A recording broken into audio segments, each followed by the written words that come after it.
Kaesang mengkonfirmasi dia ke Amerika Serikat nebeng temennya. Nebeng private jet temennya. Yang salah tuh bukan Kaesang.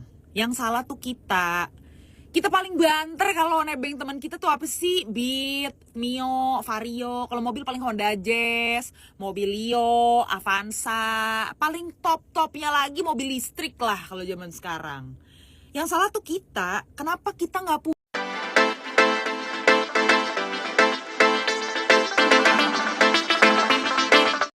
Assalamualaikum warahmatullahi wabarakatuh, teman-teman netizen luar biasa. Hari ini mendapatkan bukti-bukti baru terkait dengan jet pribadi Kaesang yang ditumpanginya ke Amerika Serikat.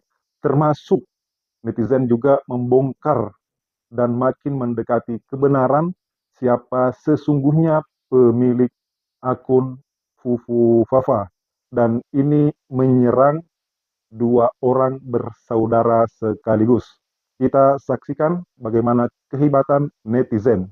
Siapa Gang Ye yang kasih fasilitas jet pribadi ke Kaesang? Pernah dengar tentang Gang Ye? Itu loh yang heboh lantaran dirumorkan kasih fasilitas jet pribadi ke Kaesang. Tapi sebenarnya siapa sih dia? Gang Ye itu bukan orang sembarangan. Dia adalah salah satu pengusaha besar Singapura yang ikut membesarkan Shopee. Saat ini dia diserang warganet karena dianggap memberikan gratifikasi dan dilaporkan ke otoritas di sana. Meskipun ada juga yang bilang Kaesang ini kan warga sipil dan orang dewasa, jadi ini kesepakatan bisnis biasa bukan gratifikasi. Terus gimana? Sebetulnya bahkan di negara maju, pengusaha biasa melakukan lobbying ke politisi agar mendukung bisnisnya. Bedanya, kalau di negara maju, misalnya Amerika, aturan lobbying itu ketat dan ada batasannya. Misalnya, pebisnis di sana hanya bisa mendanai kampanye politik, tapi tidak boleh memberikan fasilitas langsung, baik bagi politisi maupun keluarganya. Tapi masalahnya, kalau pemberian fasilitas pesawat ini benar, Gang Ye ini sudah memberikan fasilitas secara langsung. Jadi pertanyaannya, apakah ini masih bentuk strategi lobbying atau masuk ke dalam gratifikasi? Perlu ada batasan tuh. Gimana menurut Anda? Komen. Kabar terbaru yang punya pesawat jet yang dinaikin sama Kaesang dan Erina itu yang punya adalah owner Oren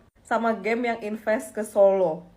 Jadi kalau di Twitter atau di X itu ada yang nge-spill kalau private jet yang digunakan sama Mbak Erina dan Kaesang ke Amerika itu diduga adalah punya Garena Online. Yang mana dia adalah grup yang punya Free Fire sama toko Oren juga. Terus ada yang nge-spill juga di bawah, waduh Free Fire kan jadi sponsornya Persis Solo. Terus ada yang nge-spill juga kayak, loh toko Oren kan abis buka kantor di Solo juga. Soalnya denger-denger dari temen gue yang ex-employee toko Oren ya, emang mereka deket sama keluarga Mulyono. Di-maintain banget lah relationship-nya.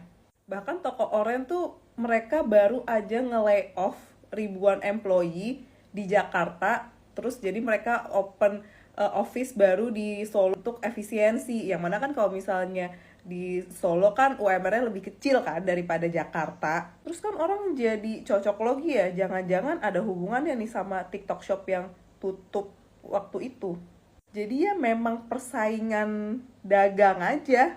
Terus ini juga rame di Twitter video waktu Kaesang dan Mbak Erina turun dari private jet. Kalau nggak salah ini kemungkinan di Solo, dan terus ada orang yang pakai celana pendek menyambut, kayak siapa nih yang menyambut anak presiden pakai celana pendek? Jangan-jangan bohirnya yang punya pesawat. Terus orang jadi cocok logi lagi kan? Jangan-jangan ini adalah Yegang. Dia salah satu direkturnya si grup lah. Yang mana itu mother company-nya grup Garena dan lain-lainnya itu. Jadi semua kayak nyambung. Jadi semua orang kayak connecting the dots gitu loh. Cuma gara-gara Mbak Erina ngepost foto jendela pesawat doang, jadi semuanya bisa ketahuan. Gila, keren banget netizen Indonesia. Menurut kalian gimana? Atau ada info terbaru lagi mengenai tentang yang berhubungan dengan private jet ini? Coba deh komen. Kita main tebak-tebakan. Usaha apa yang pengusahanya masih muda, baru berusaha nih ya, tapi sudah bisa ke Amerika pakai jet pribadi, sekali jalan 4 miliar. Tebak usaha apa? Topik berapa biaya menyewa pesawat Gulfstream tengah ramai dicari-cari oleh warganet. Pasalnya publik menduga Kaesang Pangarep dan istrinya Erina Gudono menggunakan pesawat jet pribadi untuk pergi ke Amerika Serikat. Kecurigaan warganet ini muncul setelah Erina mengunggah foto jendela pesawat berbentuk oval yang tidak seperti bentuk jendela pesawat komersial pada umumnya. Menurut pengamat penerbangan Gary Suyatman, pesawat tersebut adalah pesawat jet Gulfstream Family.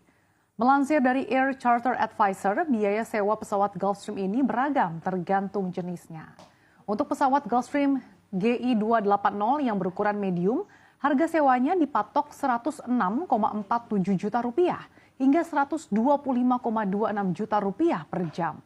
Sementara untuk Gulfstream GI650 dipatok sekitar Rp266,08 juta hingga Rp309,04 juta per jam. Kaisang Pangarep akhirnya datang ke KPK. Kaisang ke KPK bukan sebagai penyelenggara negara, pejabat negara, bukan juga penuhi undangan, tapi inisiatif pribadi Kaisang sendiri. Tujuannya apa? Klarifikasi soal masalah jet pribadi yang lagi ramai kemarin. Kaisang jelasin kalau dia naik terbang ke Amerika itu ikut pesawat temennya, bukan nyewa ataupun beli itu pesawat jet. Tapi tunggu dulu, Kaisang ini udah berani datang ke KPK buat klarifikasi soal jet pribadi ini. Pejabat yang lain pada kemana ya? Bu Puan Maharani, Bu Megawati yang dulu naik jet pribadi kayaknya harus datang juga nih ke KPK. Sama Prof Mahfud yang kemarin kedapatan naik jet pribadi beberapa waktu lalu juga wajib klarifikasi ke KPK nih. Kenapa gitu? Soalnya kata peneliti Pusat Kajian Anti Korupsi UGM, Zainur Rohman, harusnya Prof Mahfud melapor ke KPK. Biar nanti KPK yang tentuin soal gratifikasi atau bukan. Jadi gimana menurut kalian? Pejabat lain yang naik jet pribadi selain Kaisang wajib hadir ke KPK nggak nih? Menkominfo bilang jet pribadi Kaisang dari teman. Erina hamil, nggak bisa angkutan umum. Ini menarik nih. Emang orang hamil harus naik jet pribadi? Netizen langsung komen. Bro pikir yang hamil di Indonesia ini cuma bininya Kaisang doang. Tapi kenapa Menteri Kominfo yang ngejelasin tentang ini? Apakah beliau yang jadi pilot pesawatnya? Bukan nih. Sebenarnya Tikun Kompas. Ternyata Menteri Kominfo kita Pak Budi Ari adalah ketua relawan pro Jokowi. Wordnya kayak gini. Pokoknya udahlah, satu istrinya Mas Kaisang itu kan hamil sudah 8 bulan. Kan nggak boleh naik angkutan umum. Pesawat umum mana boleh. Dan ini menarik, soalnya di angkutan umum yang pernah saya naikin biasanya ada kursi khusus ibu hamil di kereta, busway dan sebagainya. Apakah selama ini ibu hamil yang naik kendaraan umum melanggar hukum? Kan enggak. Selain klarifikasi tentang jet pribadi, beliau juga klarifikasi tentang akun Fufu Fafa. Beliau bilang akun Fufu Fafa bukan milik Gibran. Pas ditanya akun siapa, beliau bilang kita nggak tahu, tunggu lagi, tunggu aja, ntar ada waktunya. Nah, saya bingung. Kalau dia belum tahu itu punya siapa, kok bisa yakin kalau itu bukan punya Gibran? Kan katanya belum tahu. Logika saya nggak nyampe nih. Kamu menurut lo gimana? Saya mau denger pendapat kamu. Oh, nebeng pesawat teman. Siap, Abang Kaisang. Kita semua percaya sama Abang. Kan kita semua tolol. Kita semua kan bodoh. Di dunia ini yang pinter kan cuma Abang. Yang hebat juga cuma Abang. Kita semua mana bisa masuk partai 3 hari langsung jadi ketum.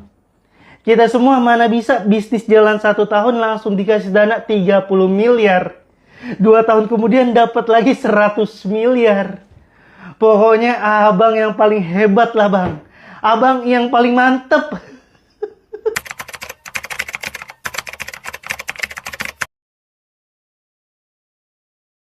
Warganet nemuin bukti baru lagi nih kalau akun Fufu Fafa itu adalah miliknya Mas Gibran. Karena akhir-akhir kemarin netizen temukan kembali akun lawas milik Fufu Fafa diduga miliknya Mas Gibran yang isinya itu semua komentar nyinyir terhadap Pak Prabowo Subianto. Setelah beberapa bukti keluar, ini ada bukti yang sangat konkret yang dimana akun Fufu Fafa itu memposting postingan yang sama dengan yang diposting sama akun Chili Pari Catering. Yang kita tahu akun ini miliknya Mas Gibran Raka Buming Raka. Itu kan bisa aja akun orang lain yang cuman memposting atau mengupdate apapun yang diposting sama akun Chili Pari Catering.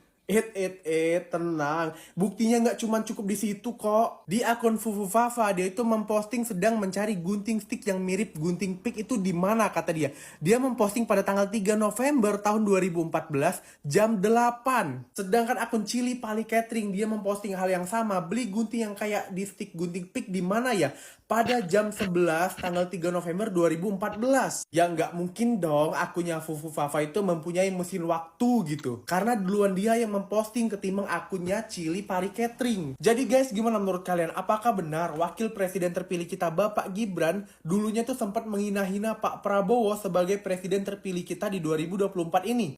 Nah, kalau Gibran sudah bilang bahwasanya dia bukan Fufu Fafa, terus siapa itu Fufu Fafa? Ingat kemarin itu kan ada ribut-ribut tuh antara Silverter dengan Rocky Gerung gitu ya.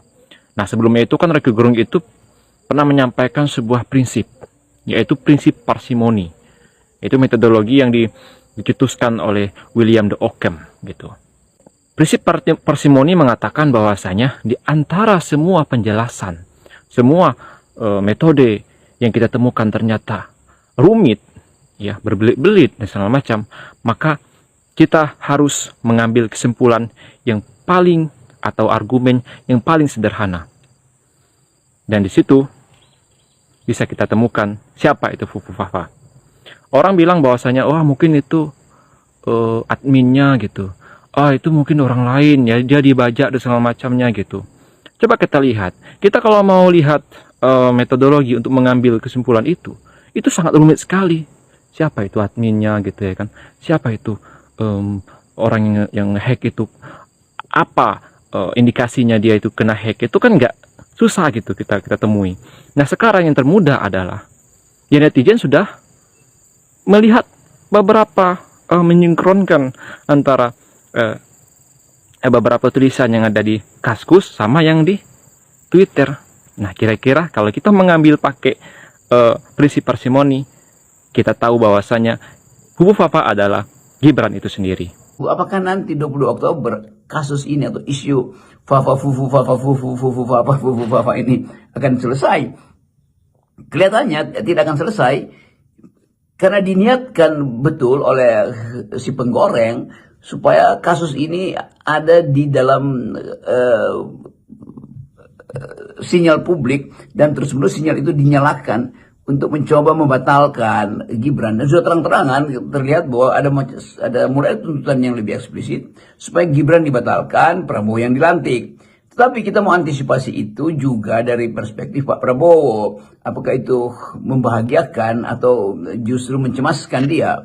Tetapi kita bisa ulang lagi untuk mencoba membayangkan bahwa kalau soal Gibran ini tidak diselesaikan sebelum dia dilantik, maka problem ini justru akan jadi official problem dari kabinet Pak Prabowo, dari pemerintahan Pak Prabowo ke depan. Karena orang akan lihat bagaimana mungkin ada seseorang yang punya perangai buruk dinilai secara etis, untuk sementara dinilai begitu oleh netizen, tapi fotonya terpampang di sebuah instansi pemerintah atau bahkan di instansi kemasyarakatan sebagai wakil presiden berdampingan dengan foto Prabowo. Kan ketimpangan estetik itu sekaligus ketimpangan etik, dan saya hanya mencoba melihat kondisi itu nanti di kemudian hari. Jadi kalau kondisi itu berlanjut, maka akan jadi petaka sebetulnya pada bangsa ini, yaitu ketegangan psikologi antara presiden dan wakil presiden. Ya teman-teman, begitulah warganet netizen bertindak setiap hari tampak kocak, lucu, walaupun dengan tema-tema yang rumit dan berat sekalipun, bahkan tema-tema yang sebenarnya menegangkan dibuat seperti lucu, benar, tapi dikemas dalam bentuk humoris sehingga ketegangan di antara kita sesama anak bangsa itu tidak serius-serius amat, apalagi menyangkut dengan keluarga Presiden Jokowi. Walaupun bagaimana ya, kita sebagai rakyat hanya bisa menyajikan informasi-informasi, berita-berita yang kita dengar dan baca dari berbagai media. Kesimpulannya kembali kepada penegak hukum, kepada pihak yang berwajib.